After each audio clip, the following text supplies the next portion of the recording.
Most of the non வெஜிடேரியன்ஸோட ஃபேவரேட்டான breakfast combo is idli and kudal குழம்பு.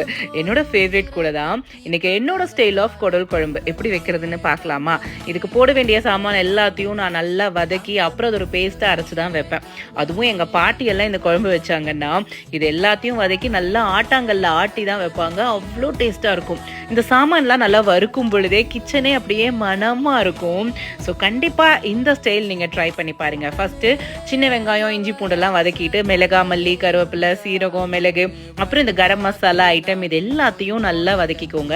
தேங்காயை கூட நாங்கள் லைட்டாக வதக்கி தான் அரைப்போம். ஸோ தட் குழம்பு கெட்டும் போகாது அண்ட் ஃப்ளேவரும் நல்லா இருக்கும். தக்காளி வதக்கும் போது கொஞ்சம் எண்ணெய் ஆட் பண்ணி தக்காளியும் நல்லா வதக்கிக்கோங்க. இது எல்லாத்துக்கூடயும் கொஞ்சம் மஞ்சத்தூள் வச்சு நல்ல ஒரு பேஸ்ட்டாக அரைச்சி எடுத்துக்கோங்க.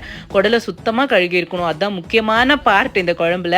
அது கூட அரைச்சி வச்ச ஐட்டம் உப்பு இதெல்லாம் போட்டு ஒரு 5-6 விசிலுக்கு ப்ரெஷர் குக் பண்ணிடுங்க. அண்ட் ஃபைனல் ஸ்டெப் கொஞ்சம் எண்ணெய் காய வச்சு கடுகு காஞ்ச மிளகா கருவேப்பிலை வெங்காயத்தெல்லாம் தாளிச்சு விட்டு நம்ம குழம்பு அப்படியே உள்ளுக்குள்ளர ஊற்றி அது நல்லா கொதிஞ்ச பிறகு ஒரு கை ஃபுல்லாக அப்படியே கொத்தமல்லி அப்படியே தூவி விட்டு இறக்கிட்டீங்க அப்படின்னா சூப்பரான குடல் குழம்பு தயார். இது பாட்டிக்கிட்ட இருந்து அம்மா கற்றுக்கிட்டாங்க, அம்மா கிட்ட இருந்து நான் கற்றுக்கிட்டேன். ஆனால் ரொம்ப டேஸ்டியாக இருக்கும். கண்டிப்பாக ட்ரை பண்ணி பார்த்துட்டு எப்படி இருந்தது அப்படிங்கிறத மறக்காமல் என் கூட ஷேர் பண்ணிக்கோங்க.